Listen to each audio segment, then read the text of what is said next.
Hello student, मैं अमित श्रीवास्तव आपके अपने यूट्यूब चैनल पे स्वागत करता हूं। आज हम लोग बेसिकली 10th का लेक्चर पढ़ने वाले हैं। वन शॉट वीडियो होने वाला है जो कि आपके एग्जाम के पॉइंट ऑफ व्यू से बहुत ही इंपॉर्टेंट होने वाला है। पहली बात कि इसमें हम लोग ट्रिग्नोमेट्री पढ़ने वाले हैं इस लेक्चर, और ये मेरा जो है क्लास 10th का फर्स्ट लेक्चर है। और इस चैनल पे तमाम जो लेक्चर पढ़े हुए हैं वो क्लास 12th के भी हैं और यहाँ बहुत ही इंपॉर्टेंट होने वाले हैं। पहली बात कि हम लोग जो पहला लेक्चर ले रहे हैं उस पहले लेक्चर का नाम है त्रिकोणमिति, जिसका नाम है ट्रिग्नोमेट्री फंक्शन। तो हम लोग इस पार्ट में समझेंगे कि ट्रिग्नोमेट्री से कितने नंबर के क्वेश्चन बन सकते हैं आपके पेपर में, और जो कि आपके एग्जाम के पॉइंट ऑफ व्यू से बहुत इंपॉर्टेंट होने वाला ये चैप्टर। क्यों? क्योंकि इस चैप्टर से 15 to 60 या 17 नंबर का कहीं ना कहीं इससे डायरेक्ट क्वेश्चन पूछा जाता है आपके एग्जामिनेशन में। तो आइए हम लोग वीडियो को शुरू करते हैं। तो वीडियो को शुरू करने से पहले आप लोग वीडियो को लाइक कर दीजिएगा। अगर आप लोग चैनल पर नए होंगे तो चैनल को सब्सक्राइब करना ना भूलिएगा। जैसा कि आप लोग देख पा रहे हैं कि जो त्रिकोणमिति होता है वो 6 रेशियो पे टिका हुआ है, जिसका नाम है 6 रेशियो का साइन, कॉस, टेन, कोसेक, सेक, कॉट। ठीक है। अब बेसिक ये जो दिखाई दे रहा है एंगल त्रिकोणमिति, मतलब कि 3 कोणों से मिलकर बनने वाला है त्रिकोणमिति, ट्राइंगल। ठीक है। तो ट्राइंगल कौन कौन से हमारे पास ये दिखाई दे रहा है ट्राइंगल। अब यहाँ पे ट्राइंगल में ए बी सी दिया है, जैसे 3 नाम है हमारे पास। तो ट्राइंगल में यहाँ पे अगर थीटा बन रहा है तो थीटा के जस्ट इससे सामने वाला जो दिखाई दे रहा है, जैसे कि हम लोग यहाँ फेस किए, यहाँ पे जो आगे जो दिखाई देगा उसको बोलेंगे वो परपेंडिकुलर है। और जो नीचे हम लोग खड़े हैं तो नीचे किसी बेस पे खड़े होते हैं तो उसको बोलते हैं बेस। यहां तक तो बात क्लियरिटी है।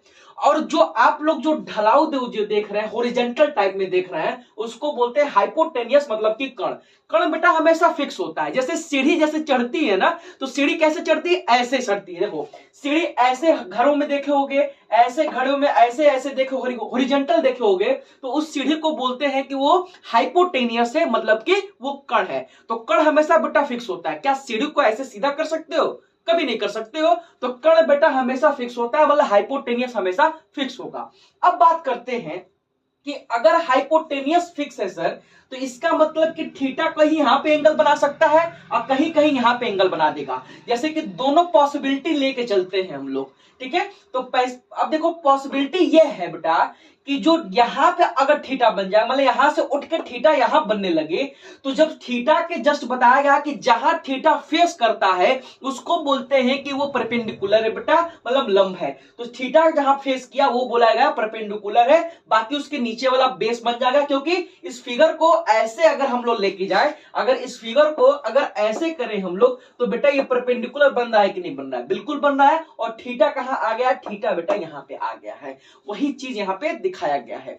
अब 6 रेशियो का वैल्यू कैसे फाइंड आउट करते हैं और कैसे हम लोग सीखते हैं कि इसका फॉर्मूला क्या बन सकता है।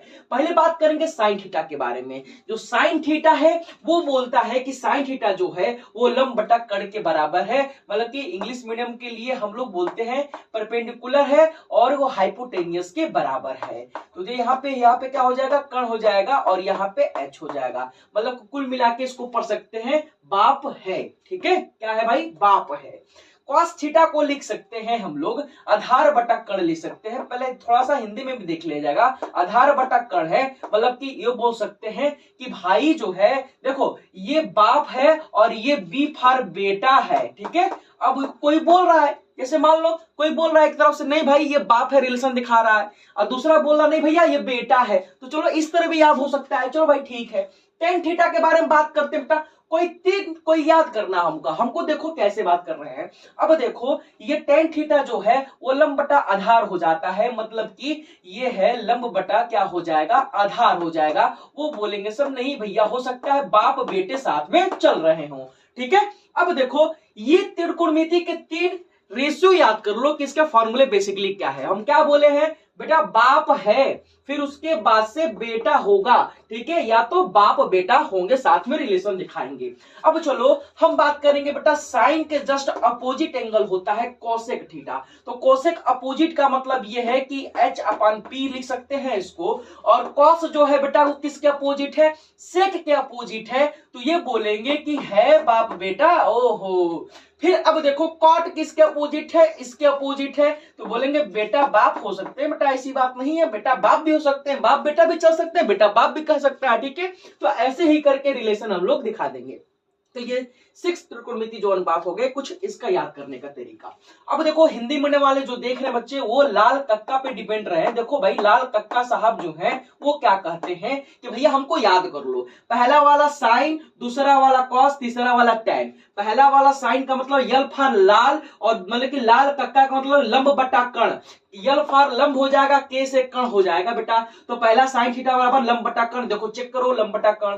दूसरा देखो आधार बटा कर्ण कॉस थीटा का, तो कॉस थीटा का आधार बटा कर्ण दिखाई दे रहा है। और तीसरा टेन थीटा बराबर लंब बटा आधार, बेटा देखो लंब बटा आधार दिखाई दे रहा है। मतलब कि फॉर्मूला परफेक्ट है, फॉर्मूला में कोई दिक्कत वाला बात नहीं है। अब जब हम लोग आगे टॉपिक में बात करते हैं, इस लेक्चर में बेसिकली हम लोग ये अंत तक बने रहिएगा, क्योंकि ये लेक्चर वन शॉट में इसलिए डिफाइन हो रहा है क्योंकि इसमें त्रिकोणमिति के सारी बेसिक क्लियर हो जाएंगे, और कहां से क्वेश्चन बनते हैं वहां से आपको ये डाउट क्लियर भी हो जाएगा, ठीक है।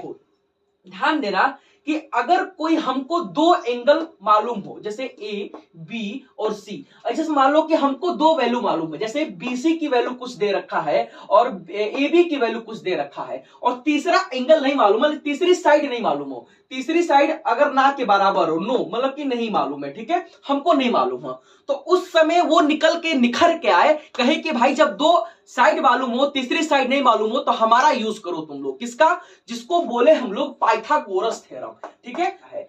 बेसिकली ये काम करता है कि जब दो साइड गिवन हो और तीसरी साइड नहीं मालूम हो, तो पाइथागोरस साहब ने क्या बोला था, पाइथागोरस साहब ने बोला था कि जो हाइपोटेनियस स्क्वायर है, मतलब कि कर्ण पर का वर्ग शेष दोनों बने वर्ग के योगफल के बराबर होता है। तो कर्ण पर का बना वर्ग परपेंडिकुलर का होल स्क्वायर, मतलब लंब का होल स्क्वायर, और प्लस ये बेस का होल स्क्वायर के अगर दोनों जोड़ दिया जाए स्क्वायर करने के बाद तीसरे के बराबर आ जाता है, तो उसको बोलते हैं कि पाइथागोरस प्रमेय है, ठीक है। तो पाइथागोरस प्रमेय क्या कहता है कि कर्ण पर का बना वर्ग शेष दोनों बने वर्गों के योगफल के क्या होता है बेटा, बराबर होता है। बस बात यहां पे ये क्या है, इतना ही है, इसका यही डेफिनेशन है। अगर हम लोग 3, 4, 5 देखें, अगर इस तरह बोलेंगे कि इसका पाइथागोरस ट्रिपलेट बताओ, तो हम कहेंगे कि सबसे बड़ा वाला देखो, तो सबसे बड़ा वाला का वर्ग करो और दो छोटे छोटे वालों का स्क्वायर करोगे, और जब ये तीसरे के इक्वल आएगा तो समझेंगे वो क्या है, वो पाइथागोरस ट्रिपलेट है। इसी से हम लोग फाइंड आउट करते हैं। जैसे मान लो 5 × 25, ये 9 हो जाएगा और ये 16 हो जाएगा। जब ऐड करेंगे बेटा तो 16 9 25 हो जाएगा। बस बात यहाँ पे क्लियर करते हैं, पाइथागोरस ट्रिपलेट का भी और पाइथागोरस प्रमेय का ऐसे ही हम लोग यूज करेंगे। अगर वीडियो यहाँ तक पसंद आता है तो वीडियो को जरूर लाइक कर दीजिएगा। चैनल पे आप लोग अगर नए होंगे तो चैनल को सब्सक्राइब करना ना भूलिएगा, क्योंकि बेस्ट वीडियो और आपके लिए और आते रहेंगे। और नोटिफिकेशन बेल जरूर ऑन कर लीजिएगा, क्योंकि हम लोग एग्जाम के तहत हम लोग क्या करना है, इस चैनल पे तैयारी करना है और बेस्ट कंटेंट भी मिलेगा, डिलीवर होगा जरूर, ठीक है। तो क्वेश्चन करने से पहले हम लोग समझेंगे कि क्वेश्चन में गिवन क्या है। बेटा एक ट्रायंगल है, अगर सॉल्यूशन करना चाहे तो हम लोग क्या लिखेंगे, हम लोग लिखेंगे कि भैया चलो ठीक है भाई सर आप बात सही कह रहे हैं, एक ट्रायंगल होगा। हम कह दिए ठीक है बेटा ट्रायंगल तो होगा ही होगा। जो ट्रायंगल का पहले देख लो, ट्रायंगल में क्या है, एक एंगल दे रखा है 90 डिग्री का, यही तो 90 डिग्री है। आमने सामने की जो एंगल होती है बराबर होती है, ठीक है। तो हम कह दिए कि चलो ठीक है सर ये तो बात सही है, यहाँ पे बी पड़ा होगा, जब बी पड़ा होगा तो ए यहाँ पड़ा होगा, सी यहाँ पे पड़ा होगा, ये भी तो बात क्लियर हो गई है। अब देखो जब ए यहाँ पड़ा, बी यहाँ पड़ा, सी यहाँ पड़ा, क्या क्या वैल्यू हमको मालूम है, ए बी की वैल्यू 24 है। भाई हम कह दिए ए बी की जो साइड है वो उसकी वैल्यू है 24, और बीसी की जो साइड दिख रखी है मतलब बीसी दे रखा है 7 सेंटीमीटर। अभी यहां पे वही बात आ गई कि जब दो वैल्यू मालूम हो तीसरी वैल्यू नहीं मालूम हो तो हम लोग क्या लगाएंगे, बाय द पाइथागोरस थ्योरम। तो भाई थ्योरम क्या कहता है, थ्योरम कहता है कि आप बड़े वाले का स्क्वायर, अगर कुछ नहीं है यहाँ पे x मान लो, कुछ नहीं है तो x मान लो, या तो एंगल को ही लिख लेने दो। ये कहता है कि भैया AC का स्क्वायर इक्वल टू AB का होल स्क्वायर प्लस BC का होल स्क्वायर। यही तो पाइथागोरस थ्योरम है कि यहाँ पे hypotenuse square equal to perpendicular square plus base square. अब देखो ध्यान से, AC की बेटा वैल्यू दे रखी है, नहीं दे रखी है छोड़ देंगे, इसकी वैल्यू हम लोग निकाल लेंगे। AB की वैल्यू क्या दे रखी है बेटा, AB की वैल्यू दे रखी है 24, इसका होल स्क्वायर लग जाएगा, प्लस BC की वैल्यू दे रखी है, BC की वैल्यू 7 है तो 7 का होल स्क्वायर। अब क्या करेंगे, एज इट इज क्या करेंगे, AC square root equal to 24 का स्क्वायर रूट बेटा होता है 576 प्लस ये हो जाएगा 49। तो यहां से बेटा AC को अगर फ्री कर लिया जाए, देखो तो यहां पे हो जाएगा 25। इसका मतलब कि अब यहाँ पे AC को फ्री कर लिया जाए बेटा, तो ये स्क्वायर रूट किसका स्क्वायर रूट है, ये 25 का स्क्वायर रूट है, तो 25 का स्क्वायर रूट यहां से स्क्वायर रूट हट जाएगा, तो ये मिल जाएगा 25। इसका मतलब कि जो AC की वैल्यू है वो एक्चुअली में 25 होगी, जो AC की वैल्यू है वहां पे वो क्या होगी, 25 होगी। और यहां पे बात आप लोग को क्लियर हो चुकी है, क्लियर कट हो चुकी है। हमसे बेटा पूछा क्या है पहले वो समझो। पहले में पूछा है कि भैया आप साइन A बताइए, दूसरे में बोला है, इसी में जो सेकंड बोला है कि भैया कॉस A बताइए, लेकिन सेकंड वाले में उल्टा कह दिया है कि भैया अब एंगल को चेंज करिए, साइन C और कॉस C बताइए। तो हम भी कह दिए चलो भाई ठीक है, यहां तक तो बात आप क्लियर कर रहे हो, यहां तक हम लोग बात भी क्लियर करेंगे। अच्छा ठीक है, देखो यहां पे अब समझना, बातों को समझना, बातों में देखो अब क्या है कि यहां पे अगर थीटा बन रहा है, थीटा यहां से मतलब कि दोनों इक्वल है, तो यहां पे थीटा बन रहा है, तो थीटा के सामने वाला तो परपेंडिकुलर होगा भाई, बात क्लियर है, मतलब लंब होगा। तो हम कह दिए कि जो सर जी साइन A है, फॉर्मूला चलता है, क्या चलता है कि लंब बटा कर्ण चलता है, तो ये भी बात क्लियर है, क्योंकि भाई फॉर्मूला लाल कक्का से, ठीक है, लाल कक्का क्या कहता है भाई, या तो आपका वही वाला है कि वो क्या है, बाप है। तो सब समझो, ध्यान देना कि ये लाल कक्का से लंब बटा कर्ण है, तो पहला में बटा क्या हो जाएगा, लंब 7 हो जाएगा, और जो हमारे पास जो परपेंडिकुलर है वो 7 हो जाएगा, और जो हाइपोटेनियस है वो क्या हो जाएगा, 25 हो जाएगा। उसी प्रकार से अगर बेटा कॉस A देखा जाए, तो कॉस A बराबर होता है आधार बटा के कर्ण, मतलब कि 24 अपान के 25, तो 24 अपान के 25।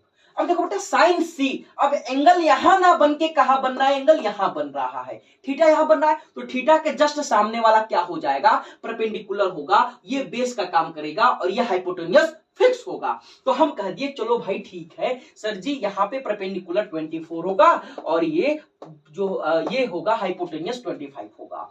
ये बेस क्या है, बेस 7 है बेटा, तो ये 7 हो जाएगा और अपन 25 हो जाएगा। देखो यही क्या है बेटा, यही क्या है तुम्हारे पास, इसी का अपोजिट जब कर दिया जाएगा तो एंगल अपोजिट एंगल में निकल जाएंगे, ये आपका होगा आंसर। ठीक है, अगर वीडियो पसंद आता है तो वीडियो को जरूर लाइक कर दीजिएगा, चैनल पे अगर आप लोग नए होंगे तो चैनल को सब्सक्राइब करना ना भूलिएगा। अब देखिए जब इसकी वैल्यू क्या होगी आपको बतानी है, तो हम कह दिए चलो भाई ठीक है सर, पहले तो आप समझो, पहले क्या समझोगे, सॉल्यूशन करते समय ये समझेंगे कि सर ये दो एंगल दे रखा है, तो तीसरा एंगल जब नहीं देता है तो क्या करते हैं, बाय द पाइथागोरस थ्योरम।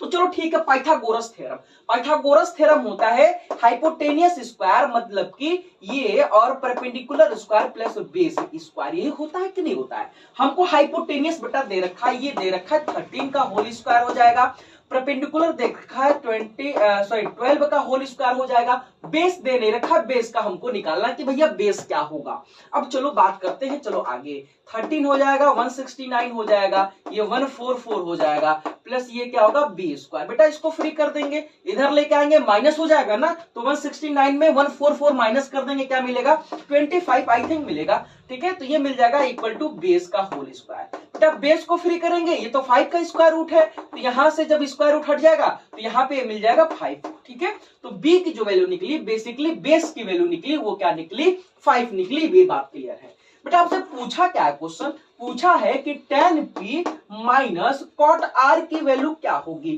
तो हम भी कह दिए सर ये ठीक है, ये भी बात क्लियर कर लो। p मतलब कि थीटा यहां बन रहा है, थीटा यहां बन रहा है, तो इसका सामने वाला क्या होगा, परपेंडिकुलर होगा, ये बेस हो जाएगा। क्या बोलता है tan, क्या बोलता है, tan बोलता है कि भैया जो परपेंडिकुलर अपन बेस है वही चीज है, परपेंडिकुलर अपन बेस क्या हो जाएगा, ये फॉर्मूला होगा। ठीक है, माइनस बेटा cot r क्या है, मतलब कि थीटा अब यहां से उठ के यहां बनने लग रहा है, थीटा के सामने वाला क्या होगा, परपेंडिकुलर होगा, तो परपेंडिकुलर अपन बेस है, तो ये बेस अपन परपेंडिकुलर, यही तो उल्टा है इसके, बेस अपन परपेंडिकुलर। देखो इसका भी लिए यहाँ पे थीटा बनाए तो 5/12 निकला, इसका भी जब उल्टा बनाए तो 5/12 निकला, ये कट जाएंगे तो बेटा क्या मिलेंगे 0, दैट इज योर आंसर।